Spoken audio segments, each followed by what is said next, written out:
We've talked about how zombies improved upon its predecessors, but how did the multiplayer improve upon the previous installments? Set in a future world, we were given a multiplayer that's similar to Advanced Warfare mechanics, with the thrust jumping even having new additions like specialists and the wall running. Even adding new multiplayer modes like Safeguard, Uplink, and Fracture.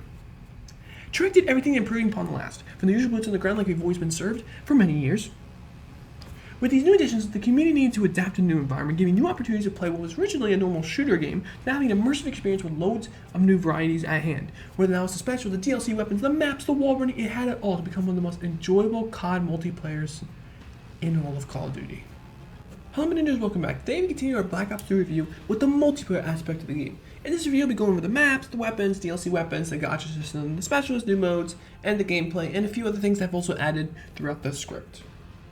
I do not want people to think this is just a video about why it is the best multiplayer. I want this video to explain how joyful this multiplayer is and how polar opposite it is towards the usual boots on the ground we are catered to. That's what makes it real fun. The arcadic feel it provides. There's lots of reviews, so let's just slide through the water park as we dive deep into the splashtastic that is Black Ops 3 multiplayer. To start, let's show what they added to the core gameplay mechanics. Unlike the usual boots on the ground we've seen in the past, it gives a similar feel to Advanced Warfare. Thrust jumping is now available, giving you new ways to counterattack your opponents and reach areas you would have not been able to reach prior. We also provide the ability to wall ride and wall jump. With the use of the thrust jump, with the wall riding mechanics, that gives us a new combo to surprise your opponents in the air. So you use your little sneak attack from behind or right at your face. An example of this would be on the map Infection at the church. For boots on the ground, you would need to go to the back of the church, enter through the door, and surprise attack them from behind. Here's the issue with that. For one, people who are camping at the church on Infection are going to check the stairs regardless. They're going to check the window and then look behind them to make sure no one's going to surprise attack them. So if you enter through while they're looking at you, you better win that gunfight. And two, you don't have the high ground. They own the high ground. What you can do instead is with the use of the thrust jump, you can enter through the church window, surprise attack the player at the top who's camping, then check the stairs to the opponents as I did here. Another example of using this is on Exodus with the window to the upper half. In this case, I jumped onto the center block and then jumped into the window to surprise attack the enemy. Now this does also work with wall running. A quick example is Nuketown. On the far right of the center, there is a wall running sequence that you can use to attack from above, which is what this person did to me. I was shooting at an opponent, and another opponent used the opportunity to attack from the skies. With the newest additions, thrust jump, wall running, and wall riding, it gave us an opportunity to play a game in a whole different way than just running around with a weapon and shooting at people we see. Instead, we can use thrust jumping and wall jumping to attack from above and surprise them out of nowhere. We all know the main game modes that I've always added to each new game of COD. Domination, Team Deathmatch, Free-for-all, so I won't be covering those since we all know how those work. I don't need to explain it. Treyarch did include 3 new game modes to play. Yes, I also understand they included feature modes such as Blackout Gun Game, Sticks and Stones, Ground War, etc. But I'm not going to explain those because, like I said, the feature modes are only once a week. We don't need to go over short-term game modes. We're talking about long-term game modes here. We're talking about Safeguard, Fracture, and Uplink. Now, just like the Garden Warfare video, there was really anybody playing these modes, so you'll have to see me beat up some bots to show off the gameplay of these modes. I do apologize. The first one as mentioned was Safeguard. There are 2 teams. One team is escorting the robot, the other team defends the rally point. The escorting team needs to escort the robot to the rally point on the other side of the map. Orange goes to blue, blue goes to orange. To move the robot, one player must be near the robot in order for it to move. You get 5 minutes to escort it. Once you reach the rally point, then the defending team must match it. If they do that, then they will force overtime. If they don't, you win, vice versa. The defending team can disable the robot for a short time. The robot has a set health. As you shoot it, its health will lower and lower. Once it's disabled, the escorting team can no longer move it for a short amount of time. And the defending team can keep doing this over and over. Essentially, it's just you're camping the robot over and over, and even if someone's camping the robot, the person can still move it as long as someone's in the vicinity of the area. The longer it takes for the escorting team to get to the robot, to the rally point, the more time the other team will get to win the game. If the escort team does not reach the rally point with the robot, all they would have to do is reach the rally point to win. Obviously, that's for the other team. If it happens to go to overtime, then you each take a turn on both sides. Whoever reaches the rally point the fastest wins. Now, if I'm not mistaken, the fastest time I've ever seen people get it is 19 seconds on Nuketown, since it is the smallest map. I think 19 seconds is the fastest. I'm not 100% sure. Someone let me know in the comments if it was faster. I think 18 seconds is possible, but like I said, I'm not too sure. Next up is Fracture. It's essentially a kill confirm, but instead of confirming when you gain the dog tag, you need to go to the deposit zone in order for it to count. The more fracture points you have, the more points you will earn essentially, and whoever has the most after 10 minutes is the winner. Pretty self-explanatory. Lastly, the uplink. It's a more fun version of capture the flag. Instead of grabbing a flag, you grab the uplink ball. In each team's base, there's a big orb. If you throw the uplink into the orb, your team will gain 1 point. If they carry it into the orb, they will then get 2 points. Whoever has the most in 2 rounds is the winner. These new modes give us a fresh vibe to the classic modes we all know and love. If you ever get bored of the classics, you can always hop onto these ones and enjoy jumping around and kneeing the ball into the end zone. Or escorting something to a rally point, or just killing some people, head down to the deposit zone, camping. There's a lot of opportunities with these new modes. Now that we chatted about the new game modes and gameplay mechanics, let's dive into the specialists. There are 10 specialists in the game. Blackjack, Rune, Outrider, Prophet, Battery, Seraph, Nomad, Reaper, Spectre, and Firebreak. Blackjack we will go over when we talk about the gacha system, since it's tied into that. Let's go over each specialist with their weapon and ability. I shall name them now. Rune, Gravity Spikes, Overdrive. Outrider, Sparrow, Vision Pulse. Prophet, Tempest, Glitch. Battery, War Machine, Kinetic Armor. Seraph, Annihilator, Combat Focus. Nomad, Hive, Rejack. Reaper, Scythe, or Scythe, I still can't remember. Psychosis, Spectre, Ripper, Active Camo, and Firebreak, Purifier, and Heatwave. The one that I named first was the specialist weapon. The thing I named second was the specialist ability. These weapons or abilities can do unique things. One can make you go invisible, one can rewind you to a previous spot, one could stun the enemy, one could give you armor, and for weapons, one is a literal fire extinguisher, you could literally be Thor, a grenade launcher, and even a bow. Just to explain a few, this allows for more variety and arcade feel to the game. It's not just weapons now, it is the specials that bring the whole new take onto the game. Better be careful, you don't want to burn to death or get snuck up from behind. Even customizing your characters too gives a new variety towards who you want and what your specialist can look like. You can be an action figure. How awesome is that? The best part about the game is the weapons and the maps. Weapons first. There is no bad weapon. Literally, you can use any weapon and you'll be perfectly fine. There is no bad SMG, no bad shotgun, no bad LMG, no sniper, or no AR. All of them have their own style to cater to each and every player, each having attachments ranging from better damage, a silencer, better damage, penetration, longer range, you name it. It helps give variety towards the weapon classes. Worried that your LMG reload's too slow? Use speed. No, I'm just not kidding. This is not zombies. Use fast mags. Need more ammo on your snipers or SMGs? Use extended mags. Need longer range on snipers or shotguns? Use a long barrel. And how many levels do you need to unlock it all? Only 18. It ain't so bad. Whereas newer CODs, you would have to get 100 levels just to get 55 attachments. Like, what? No, keep it simple. Keep it simple. Keep it to 14 attachments. Keep it to this much and 18 levels is very simple. Not to mention the camo grinding is only 14 camos. Chain grinding isn't going to be any difficult. Dark matter is gorgeous. I wish if I had to show it y'all, but I don't. Diamond camo is, it's not so bad. It's okay, but gold is sweet. I will say that.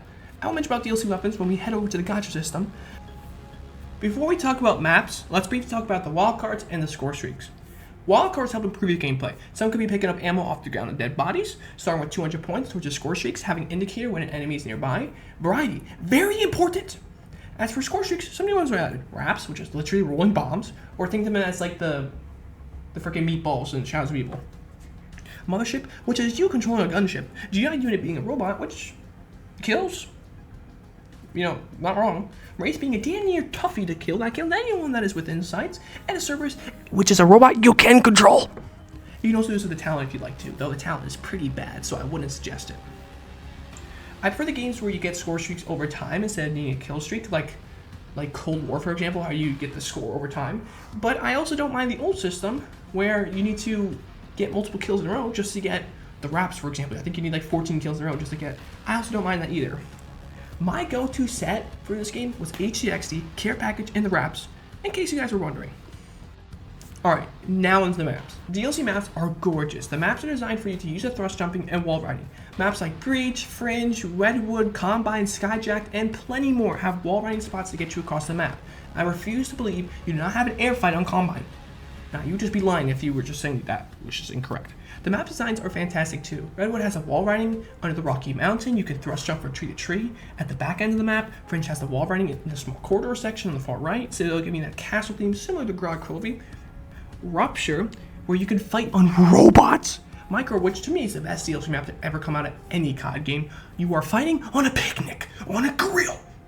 Not to mention the skyboxes are wonderful. One of the maps, Gauntlet, has 3 unique sets of areas that have the skyboxes change. One is winter, one is jungle, and the other one's the rainy city streets.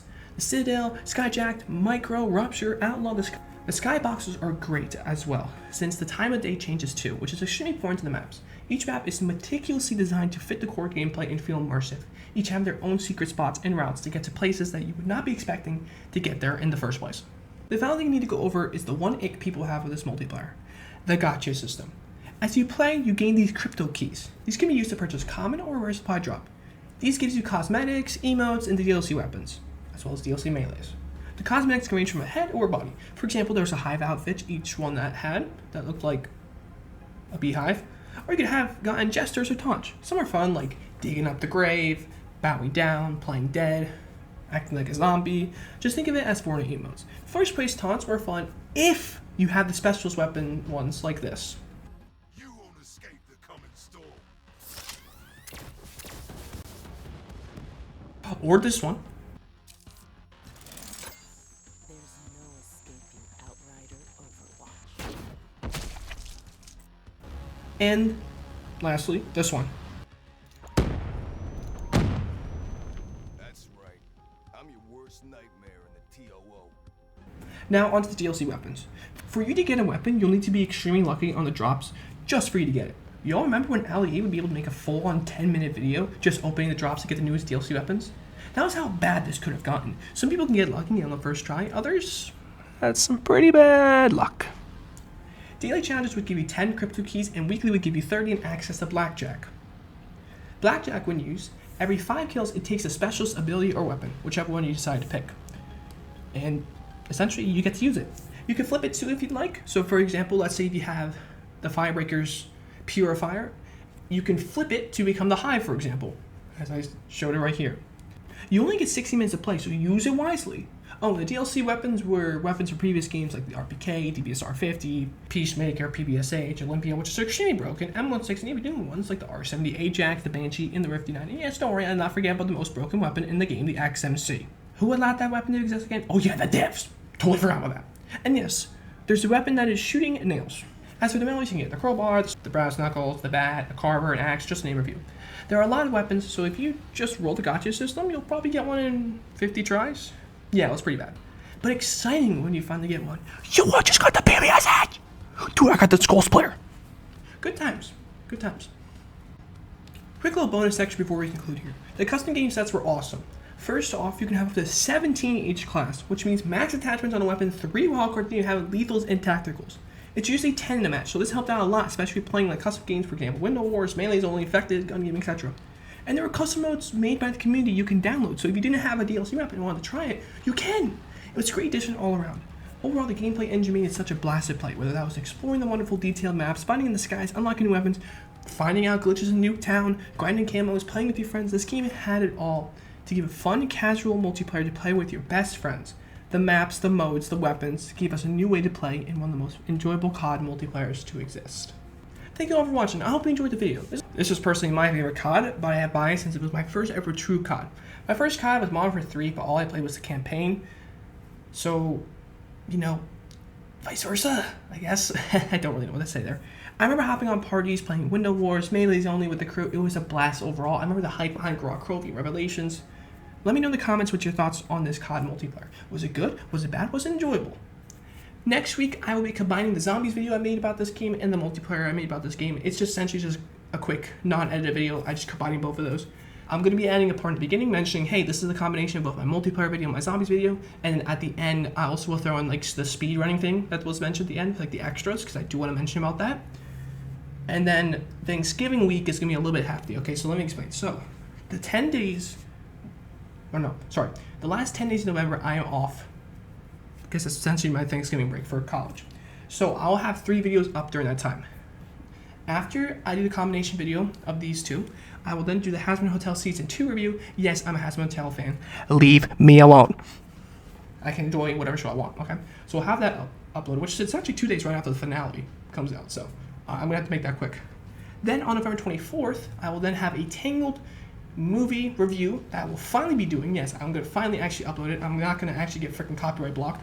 I actually know how to do it this time. And then on the 28th, I will do a Lego City Undercover game review. Yes, I know, I've done it in the past, but that's because it was really bad, and it was essentially just me talking to myself with using instead of having a full-on script about it.